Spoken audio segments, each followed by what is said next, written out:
نحمده ونصلي على رسوله الكريم أما بعد فأعوذ بالله من الشيطان الرجيم بسم الله الرحمن الرحيم إليه مرجعكم جميعا وعد الله حقا إنه يبدأ الخلق ثم يعيده ليجزي الذين آمنوا وعملوا الصالحات بالقسط والذين كفروا لهم شراب من حميم وعذاب أليم بما كانوا يكفرون صدق الله مولانا العظيم سبحان ربك رب العزة عما يصفون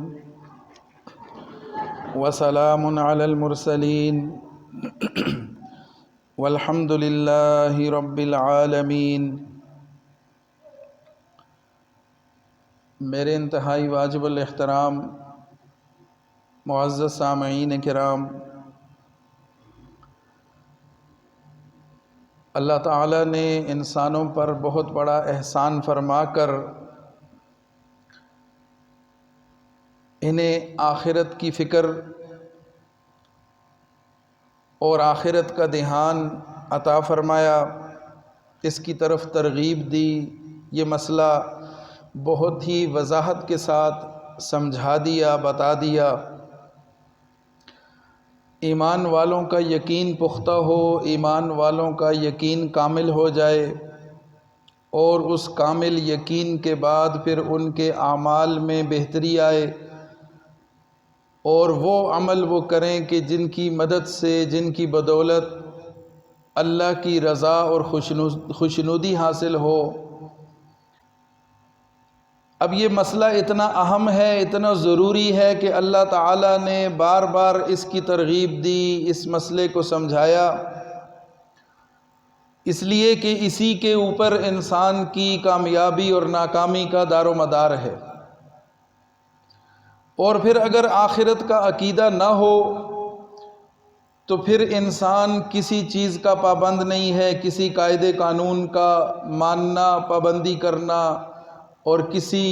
صحیح رستے کو اختیار کرنا، پھر یہ بھی اس کے لیے ضروری نہیں رہتا۔ جب پوچھا نہیں جائے گا، جب باز پرسی نہیں ہوگی، تو پھر سیدھی راہ کو اختیار کرنا اور کوئی مناسب رستہ اپنے لیے تجویز کرنا اور آنے والے وقت کے لیے خود کو تیار کرنا، پھر اس کی ضرورت بھی نہیں رہتی۔ تو یہ آخرت کا عقیدہ عطا کر کے اللہ تعالیٰ نے ہمیں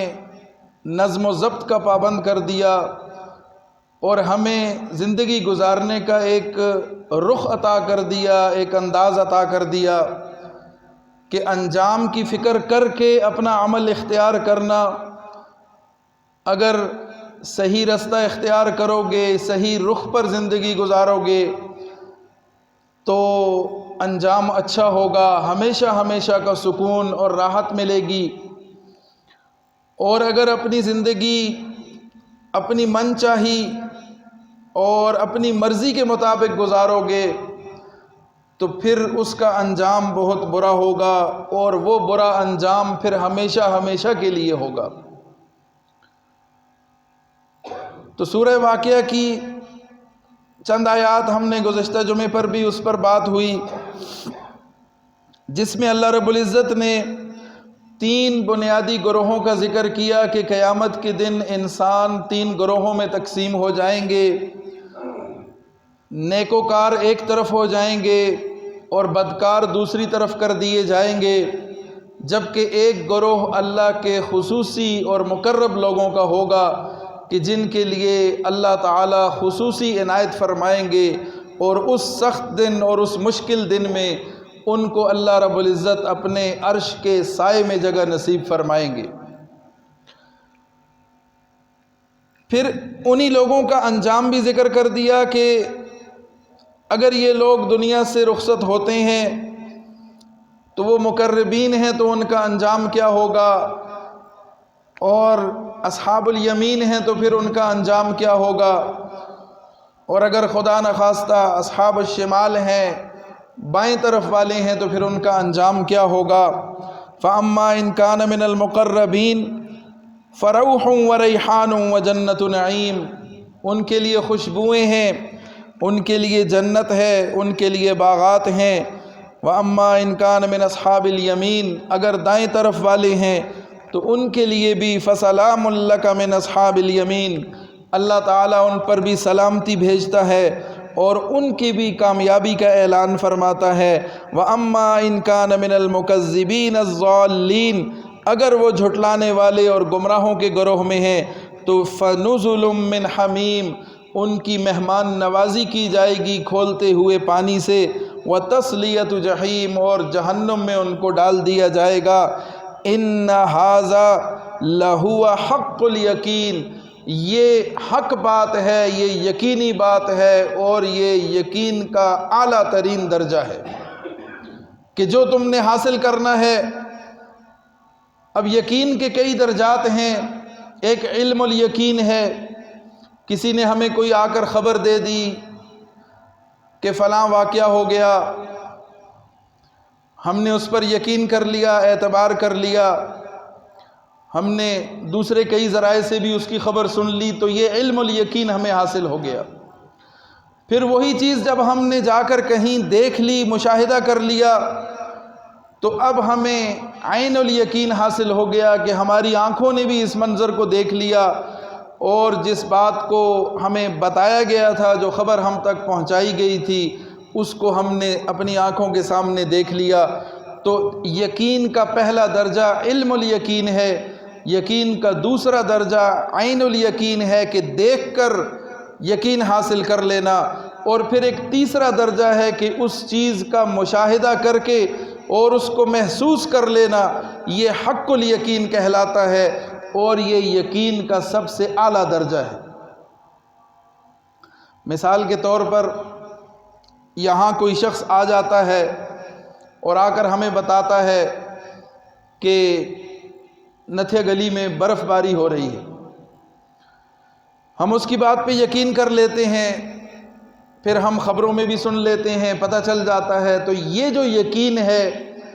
اس کیفیت کو علم الیقین کہا جائے گا کہ ہمیں اس بات کا یقین حاصل ہو گیا، ہم نے یہ خبر سن لی، ہمیں یہ معلومات حاصل ہو گئی، تو یہ گویا کہ علم الیقین کی کیفیت میں ہم آگے۔ پھر دوسرا درجہ عین الیقین، ہم نے یہاں سے سفر شروع کیا، نتھیا گلی پہنچ کے، اور وہاں جا کر ہم نے دور سے دیکھ لیا کہ سارا علاقہ سفید ہو چکا ہے، اور ہم نے اپنی آنکھوں سے مشاہدہ کر لیا کہ برف باری ہوئی ہے، تو اس خبر پر ہمیں اب عین الیقین حاصل ہو گیا کہ ہماری آنکھوں نے یہ منظر دیکھ لیا، تو یہ یقیناً اس پہلے یقین سے اوپر کا درجہ ہے، علم الیقین سے اوپر کا درجہ ہے عین الیقین کا حاصل ہو جانا، اور اپنی نگاہوں کے سامنے وہ منظر دیکھ لینا، اور پھر اسی منظر میں جا کے برف باری جاری ہے، ہم گاڑی سے اترتے ہیں، اس برف کو محسوس کرتے ہیں، اس ٹھنڈک کو محسوس کرتے ہیں، اور اس کو اپنے مشاہدے میں لاتے ہیں، تو یہاں پہنچ کر ہمیں حق الیقین حاصل ہو گیا۔ اس سے اوپر یقین کا کوئی درجہ ہے نہیں۔ اب جب حق الیقین حاصل ہو جائے تو اس کے بعد پھر اس چیز کو جھٹلانا ناممکن ہو جاتا ہے۔ اسی طرح مثال کے طور پر کسی نے آ کر خبر دی کہ آگ جلانے والی چیز ہے، ہم نے سن لیا، مان لیا کہ آگ ایک چیز ہے کہ جو جلاتی ہے، علم الیقین حاصل ہو گیا۔ پھر ہم نے اپنی آنکھوں کے سامنے آگ کو دیکھ لیا، وہ چیزوں کو جلا رہی ہے، جلا کے راکھ بنا رہی ہے، عین الیقین حاصل ہو گیا کہ واقعی ایسا ہی ہے۔ پھر اتفاق سے ہمیں اس آگ کے ساتھ ہمارا ہاتھ لگ گیا، ہمارا انگلی جل گئی، ہاتھ جل گیا، ہماری کھال جل گئی، تو اب ہمیں حق الیقین ہو گیا کہ آگ واقعی جلاتی ہے۔ ایک خبر ہے کہ آگ جلاتی ہے،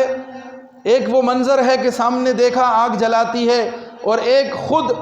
اس آگ کا مشاہدہ ہو گیا اور اپنا ہاتھ جل گیا، تو اب حق الیقین حاصل ہو گیا کہ آگ جلاتی ہے۔ اب جس شخص کا ہاتھ جل چکا، اسے لاکھ دلیلیں دیں، لاکھ طریقے اختیار کرے، جو بھی طریقہ اپنائیں، آپ اسے یہ یقین نہیں دلا سکتے کہ آگ جلاتی نہیں ہے، اس لیے کہ وہ اس کو محسوس کر چکا ہے، مشاہدہ کر چکا ہے۔ تو حق الیقین یقین کا سب سے اعلیٰ درجہ ہوا کرتا ہے۔ تو یہاں اللہ رب العزت نے ان 3 گروہوں کے انجام کا ذکر کر کے آگے فرمایا ان ھذا لہو حق الیقین، یہ جو باتیں بیان کی گئی ہیں یہ حق الیقین ہیں، یہ اتنی پختہ اور یقینی باتیں ہیں کہ اس سے زیادہ یقینی بات اور ہو کوئی نہیں سکتی۔ تو حق الیقین کہہ کے ہمیں یقین دلا دیا کہ اس کے بعد ان معاملات میں شک و شبے کی کوئی گنجائش نہیں رہ جاتی۔ تو اللہ تعالیٰ نے آخرت کا عقیدہ قسمیں کھا کر بھی سمجھایا اور ماضی کے الفاظ لا کر مستقبل کا مسئلہ بھی سمجھایا، اور پھر اس کو حق الیقین کہہ کر بات کو پختہ کر دیا اور ہمارے ذہنوں میں بٹھا دیا کہ اس کا انکار نہ کرنا۔ اور پھر اس کے بعد اللہ تعالیٰ نے ایک اور انداز اختیار فرمایا کہ اللہ تعالیٰ نے وعدے کے الفاظ استعمال کیے کہ میرا وعدہ ہے کہ قیامت آ کر رہے گی۔ دنیا میں مہذب معاشرے میں بات کا پورا کرنا، اس کا اہتمام کیا جاتا ہے، چاہے مسلم معاشرہ ہو یا غیر مسلم معاشرہ ہو۔ جب کوئی شخص وعدہ کر لیتا ہے، کسی بات کو اپنے ذمے لے لیتا ہے، تو پھر وہ اس بات کو پورا کر کے دکھاتا ہے۔ یہ دنیا کا عام دستور ہے، چاہے وہ مسلمان ہو یا غیر مسلم ہو۔ مہذب معاشرے کا کوئی بھی فرد اپنی بات کو پورا کرنے کی پوری کوشش کرتا ہے۔ جب وہ ایک وعدہ کر لیتا ہے، کسی چیز کی ذمہ داری لے لیتا ہے اور کوئی بات کہہ دیتا ہے، اپنے ذمے لے لیتا ہے، تو پھر وہ اس کو پورا کر کے دکھاتا ہے۔ اور پھر اسلامی معاشرے کو دیکھا جائے تو اسلامی معاشرے میں، شریعت میں وعدے کے اوپر بہت سارے اس پر تاکید کی گئی ہے۔ ان العہد کان مسئولا، وعدے کا پوچھا جائے گا، اور وعدہ خلافی کرنے والے کو منافق قرار دیا گیا کہ منافق کی ایک نشانی یہ بھی ہے کہ جب وہ بات کرے گا، وعدہ کرے گا، تو پھر وعدہ خلافی کرے گا، وعدے کو پورا نہیں کرے گا۔ تو وعدے کو پورا کرنا، وعدے کا پاس رکھنا، وعدے کا نبھانا، یہ عام انسان بھی اس کو گوارا نہیں کرتے کہ مجھ پر یہ تہمت لگے یا میرے خلاف کوئی انگلی اٹھائے کہ اس نے وعدہ کیا تھا اور پھر وعدہ خلافی کر دی۔ تو اللہ رب العزت جو تمام انسانوں کا خالق ہے، مالک ہے، جو سب کا رب ہے، جب وہ کسی چیز کی ذمہ داری لے لیتا ہے اور جس بات کا وعدہ کر لیتا ہے، تو پھر اس کے ہونے میں اور اس کے یقینی ہونے میں کوئی شک نہیں رہ جاتا۔ تو اللہ تعالیٰ نے بہت ساری آیات میں وعدے کے الفاظ استعمال فرمائے اور یہ بتا دیا کہ میرا تم سے وعدہ ہے کہ یہ دن آ کر رہے گا اور یہ دن قائم ہو کر رہے گا، اور جنت کا بھی وعدہ ہے، جہنم کا بھی وعدہ ہے، آخرت کا بھی وعدہ ہے، اور اس دن ہونے والے حساب کتاب اور جزا و سزا کا بھی وعدہ ہے۔ یہ ہو کر رہے گا اور اس میں شک اور شبہ رکھنے کی کوئی گنجائش نہیں ہے۔ چند آیات میں آپ کے سامنے پڑھ دیتا ہوں تاکہ یہ واضح ہو جائے کہ کس طرح اللہ تعالیٰ نے وعدے کے الفاظ استعمال کر کے ہمیں یقین دلایا ہے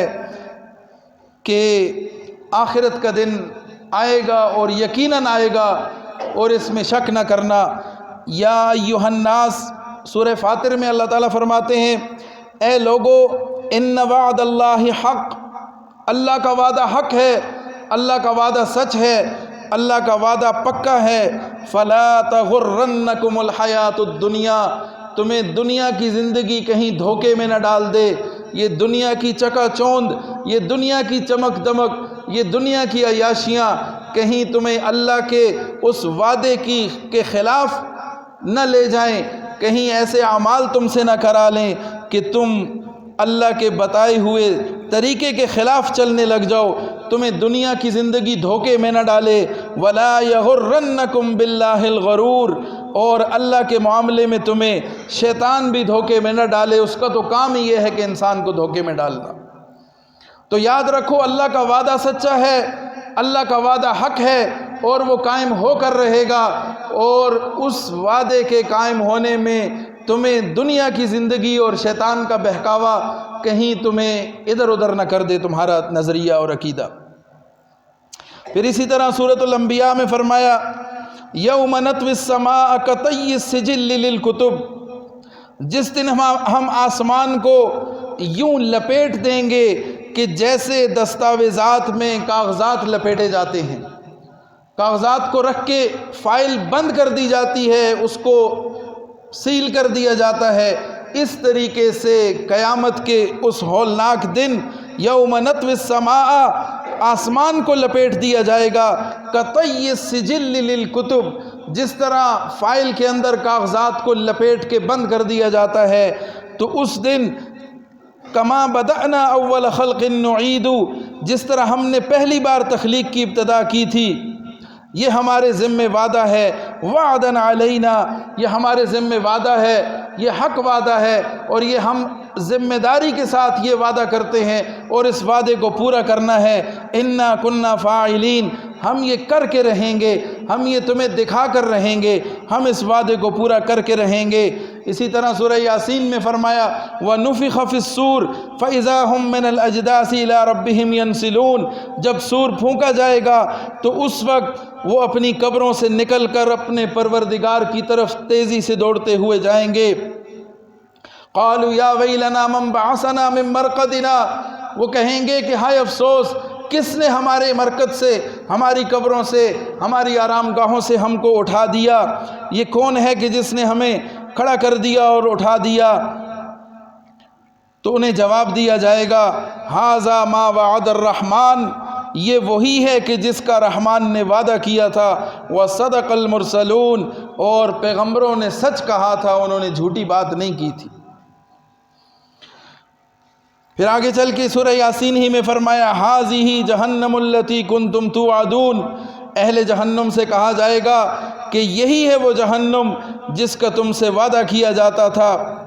اصلوھا اليوم بما کنتم تکفرون، آج اس میں داخل ہو جاؤ کیونکہ تم کفر کیا کرتے تھے۔ تو یہ جو وعدہ اللہ نے کیا، یہ وعدہ وہاں پورا ہو کر رہے گا، اس میں شک نہ کرنا۔ سورہ نساء میں اللہ فرماتے ہیں اللہ لا الہ الا ہو، اللہ کے علاوہ کوئی معبود نہیں، لَيَجْمَعَنَّكُمْ إِلَىٰ يَوْمِ الْقِيَامَةِ لَا رَيْبَ فِيهِ، وہ ضرور بضرور تمہیں جمع کرے گا، قیامت کے دن جمع کرے گا، اور اس دن جمع کرے گا کہ جس دن کے آنے میں کوئی شک شبہ نہیں ہے، لا ریب فی، اس میں کوئی شک نہیں ہے۔ وَمَنْ أَصْدَقُ مِنَ اللَّهِ حَدِيثًا، تو بتاؤ تو صحیح کہ پھر اللہ سے زیادہ کون سچ بولنے والا ہے؟ اللہ سے زیادہ بھی کوئی سچا ہے؟ جب اللہ کہہ رہا ہے کہ وہ تمہیں جمع کرے گا، قیامت قائم کرے گا، اور اس دن میں کوئی شک نہیں ہے، تو پھر یقین کر لو، اس لیے کہ اللہ سے زیادہ سچا کوئی نہیں ہے۔ وَمَنْ أَصْدَقُ مِنَ اللَّهِ حَدِيثًا، اللہ سے زیادہ بات کہنے میں اور کون سچا ہو سکتا ہے؟ وَالَّذِينَ آمَنُوا وَعَمِلُوا الصَّالِحَاتِ، جن لوگوں نے ایمان قبول کیا، ایمان لائے، نیک اعمال کیے، سندخلہم جنات تجری من تحتها الانہار، ان قریب ہم ان کو جنت میں داخل کریں گے جس کے نیچے نہریں بہتی ہیں، خالدین فیہا ابدا، اس میں ہمیشہ رہیں گے۔ وعد اللہ حقا، یہ اللہ کا وعدہ ہے اور یہ اللہ کا سچا وعدہ ہے، اللہ کا وعدہ جھوٹا نہیں ہوا کرتا۔ ومن اصدق من اللہ قیلا، اور اللہ سے زیادہ بات کرنے میں کون سچا ہو سکتا ہے؟ سورہ یونس میں فرمایا الیہ مرجعکم جمیعا، تم سب کے سب نے اسی کی طرف لوٹ کر جانا ہے۔ وعد اللہ حقا، یہ اللہ کا سچا وعدہ ہے۔ انہ یبدأ الخلق ثم یعید، اللہ ہی تمہیں پہلی مرتبہ بھی پیدا کرتا ہے، پھر وہی تمہیں دوبارہ لوٹائے گا۔ لیجزی الذین آمنوا وعملوا الصالحات بالقسط، تاکہ وہ انصاف کے ساتھ ایمان والوں کو اور اعمال صالحہ کرنے والوں کو پورا پورا بدلہ دے دے۔ والذین کفروا لہم شراب من حمیم وعذاب علیم بما کانوا یکفرون، تو جو لوگ کفر کے اختیار کرتے ہیں ان کے لیے کھولتا ہوا پانی ہوگا، لہم شراب من حمیم وعذاب علیم، اور دردناک عذاب ہوگا، بما کانوا یکفرون، اس لیے کہ وہ کفر کیا کرتے تھے۔ سورہ فرقان میں فرمایا قل اذالک خیر ام جنت الخلد التی وعد المتقون، کہہ دو کہ کیا یہ انجام بہتر ہے، آخرت کو جھٹلانے والوں کا انجام، آخرت کا انکار کرنے والوں کا انجام، دنیا میں اللہ کے باغی بن کے زندگی گزارنے والوں کا انجام، اور اللہ کے بتائے ہوئے رستے کی نافرمانی کر کے، اس کا انکار کر کے اختیار کیا گیا رستہ، اس کا جو انجام ہوگا، کیا یہ انجام بہتر ہے؟ ام جنت الخلد التی وعد المتقون، یا وہ ہمیشہ رہنے والی جنت بہتر ہے کہ جس کا وعدہ اللہ نے متقیوں سے کیا ہے۔ کفار کا ذکر ہو رہا ہے کہ جنہوں نے آخرت کا انکار کر دیا، بل کذبوا بالساعۃ، انہوں نے قیامت کا انکار کیا تھا، وَأَعْتَدْنَا لِمَنْ كَذَّبَ بِالسَّاعَةِ سَعِيرًا، ان کے اس انکار کی وجہ سے اللہ تعالیٰ نے پھر ان پر عذاب لانا ہے۔ اِذَا رَأَتْهُمْ، انہیں جہنم میں ڈالا جائے گا، آگ میں ڈالا جائے گا، تو اِذَا رَأَتْهُمْ مِن مَّكَانٍ بَعِيدٍ، وہ دور سے جب اس آگ کو دیکھیں گے، سَمِعُوا لَهَا، انہیں اس کے چنگھاڑنے کی، اس کے چیخنے چلانے کی، اور اس چنگھاڑتی ہوئی آگ اور جہنم کی دور سے ان کو آواز محسوس ہوگی۔ سَمِعُوا لَهَا تَغَيُّظًا وَزَفِيرًا، وہ شور کرتی ہوئی، وہ چنگھاڑتی ہوئی آگ اور وہ جہنم ایک بہت بڑے فاصلے سے، بہت دور سے ان کو محسوس ہوگا اور ان کو آواز آئے گی۔ وَإِذَا أُلْقُوا مِنْهَا، پھر اس میں ان کو ڈال دیا جائے گا، مَكَانًا ضَيِّقًا، تنگ جگہ پر ان کو گھسیڑ دیا جائے گا، انہیں ٹھونس دیا جائے گا، مقرنین، بندھے ہوئے ہوں گے زنجیروں سے، دعوا ہنالک ثبورا، وہاں پر پکاریں گے موت کو کہ ہمیں موت آ جائے، ہماری جان چھوٹ جائے۔ تو اللہ کہتا ہے لا تدعوا اليوم ثبورا واحدا، آج ایک موت نہ پکارو، ایک موت کے پکارنے سے تمہارا گزارا نہیں ہوگا۔ ایک دفعہ تم موت پکارتے ہو، تمہیں موت دے دی گئی، تمہاری سن لی گئی، تمہیں مار دیا گیا، تو پھر دوبارہ عذاب آئے گا، تو ایسے کئی موقع آئیں گے، بار بار موت کو پکارنا پڑے گا۔ لہم فیہا لا تدعوا اليوم ثبورا واحدا وادعوا ثبورا کثیرا، آج ایک موت نہ مانگو بلکہ کثرت سے موت مانگو، بار بار موت مانگو، اس لیے کہ تمہارے عذاب میں کمی نہیں کی جائے گی اور عذاب تمہیں ملتا ہی رہے گا۔ دنیا میں تو آسان ہے، سزا آخری حد کیا ہے کہ انسان کو سزائے موت ہو جاتی ہے، مر جاتا ہے، جان چھوٹ جاتی ہے، لیکن آخرت میں یہ جان چھوٹنے والی نہیں ہے۔ موت کی تمنا کرے گا لیکن موت نہیں آئے گی، اور اللہ کہہ رہا ہے کہ یہ تم موت کی جو تمنا کرو گے، یہ ایک دفعہ کی تمنا بھی کافی نہیں ہے، بلکہ تم بار بار موت مانگو، کثرت سے موت مانگو، پھر بھی تمہاری یہ کمی پوری نہیں ہوگی۔ قل اذالک خیر، پھر فرمایا کہ ان سے کہہ دو کیا یہ بہتر ہے، کیا یہ بہتر ہے کہ جہنم تمہارے اوپر چنگھاڑ رہی ہو، جہنم تمہیں آوازیں دے رہی ہو اور تمہیں جہنم میں گھسیٹ کے اور ٹھونس کے ڈال دیا جائے اور تم موت کی طلب کر رہے ہو، کیا یہ بہتر ہے؟ اس لیے کہ جو تم نے رستہ اختیار کیا، جو تم نے زندگی اپنائی ہے، اس کا انجام تو یہی ہے۔ تو اذالک خیر، کیا یہ زندگی بہتر ہے؟ ام جنت الخلد التی وعد المتقون، یا وہ ہمیشہ رہنے والی جنت بہتر ہے کہ جس کا اللہ نے متقیوں کے ساتھ وعدہ کیا؟ نیکی اختیار کریں گے، تقوی اختیار کریں گے، اللہ کا خوف دل میں رکھیں گے اور اپنے اعمال سے اس کو ظاہر کریں گے، تو اللہ تعالیٰ نے ان سے جنت کا وعدہ کیا ہے۔ کانت لہم جزاء و مصیرا، یہ ان کا بدلہ ہوگا اور اسی کی طرف انہوں نے لوٹ کر جانا ہے۔ مثل الجنت التی وعد المتقون، اللہ اس جنت کی مثالیں دے رہا ہے کہ جس کو اللہ نے متقیوں کے لیے وعدہ کیا ہے اور تیار کر رکھا ہے۔ مثل، اس جنت کی مثال اللہ دیتا ہے، التی وعد المتقون، جس کا ایمان والوں سے، تقوی اختیار کرنے والوں سے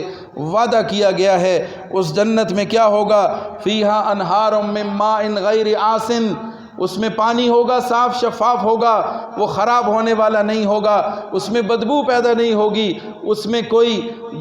ناپاکی نہیں آئے گی، وہ خراب نہیں ہوگا۔ وَأَنْهَارٌ مِّن لَبَنٍ، وہاں پر دودھ کی نہریں ہوں گی،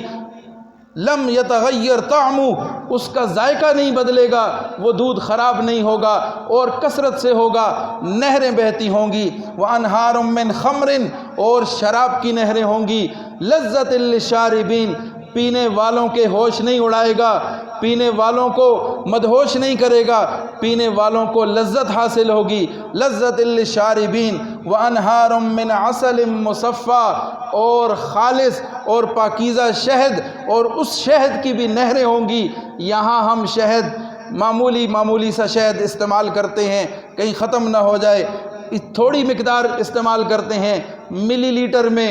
گرام میں، اور چھوٹی چھوٹی شیشیوں بوتلوں کے اندر اس کو لے کر استعمال کرتے ہیں۔ آخرت میں اللہ نے شہد کی نہریں جاری کر دیں، وانہار من عسل مصفی، اور پاکیزہ اور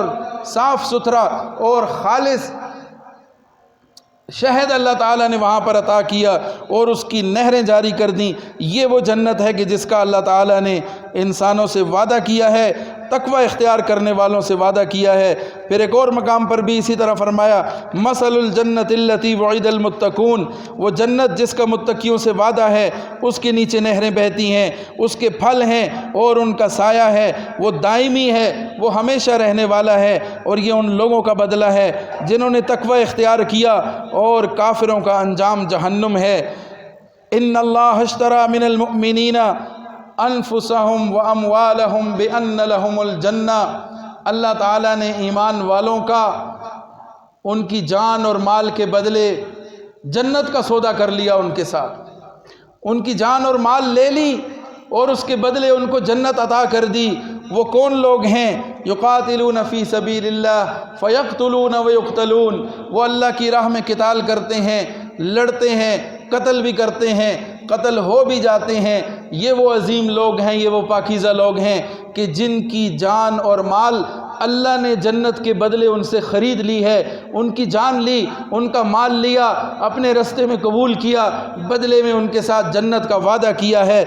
تو اللہ تعالیٰ نے وعدن علیہ حقا فی التوراۃ والانجیل والقرآن، ان کے ساتھ بھی قرآن میں، انجیل میں، تورات میں، ان کتابوں میں سب میں اللہ تعالیٰ نے وعدہ فرمایا ہے کہ میں ان کو جنت دوں گا، میں ان کو یہ جنت اور یہ نعمتیں عطا کروں گا۔ یہ اللہ کا وعدہ ہے اور یہ اللہ کا سچا وعدہ ہے، اور یہ تحریری وعدہ ہے، یہ اللہ کی کتابوں میں موجود وعدہ ہے، یہ قرآن کے اندر موجود وعدہ ہے۔ اس وعدے میں شک کرنا اپنے ایمان سے ہاتھ دھونے کے برابر ہے۔ پھر اسی طرح فرمایا، خاشعۃ ابصارہم ترہقہم ذلہ، ان کی نگاہیں جھکی ہوئی ہوں گی، جن کا انجام برا ہوگا وہ جھکی ہوئی نگاہوں کے ساتھ آئیں گے۔ ترہقہم ذلہ، ذلت ان پر چھائی ہوئی ہوگی۔ ذالک الیوم الذی کانوا یوعدون، یہ ہے وہ دن کہ جس کا تم سے وعدہ کیا گیا تھا۔ تو کثرت کے ساتھ اللہ تعالیٰ نے وعدے کے الفاظ لا کے ہمیں یہ مسئلہ سمجھا دیا کہ میرا وعدہ ہے، اور اے انسانوں جب تم کمزور ہو کے اور طاقت نہ رکھتے ہوئے مجبور ہو کے تم اپنے وعدے کا پاس رکھتے ہو، تم اپنے وعدے کو نبھانے کی پوری کوشش کرتے ہو اور اس سے پیچھے ہٹنا گوارا نہیں کرتے، تو دیکھو میں رب جس بات کا وعدہ کرتا ہوں اس بات پہ یقین کر لو۔ اور پھر اللہ تعالیٰ نے اس مسئلے کی اہمیت کے پیش نظر طرح طرح سے اس بات کو سمجھانے کے لیے مختلف طریقے اختیار کیے ہیں۔ اللہ کرے کہ ہمیں یہ آخرت کا یقین حقیقی معنوں میں نصیب ہو جائے، اور ہم اس یقین کو حاصل کر کے پھر عمل وہ کریں کہ جو اللہ کو راضی کرنے والا ہو، جو ہماری کامیابی کا ذریعہ بنے، اور ہم ناکامی سے بچ جائیں، وہ ناکامی کی جو ہمیشہ ہمیشہ کی ناکامی ہوگی۔ اللہ تعالی ہم سب کی اس ناکامی سے حفاظت فرمائے، اور اللہ تعالی ہمیں اس دنیا میں رہتے ہوئے آخرت کا حقیقی یقین نصیب فرمائے، اور آخرت کی مکمل اور بھرپور تیاری کرنے کی توفیق عطا فرمائے، اور دنیا و آخرت میں اللہ تعالی ہمیں کامیابی نصیب فرمائے۔ وآخر دعوانا ان الحمد للہ رب العالمین۔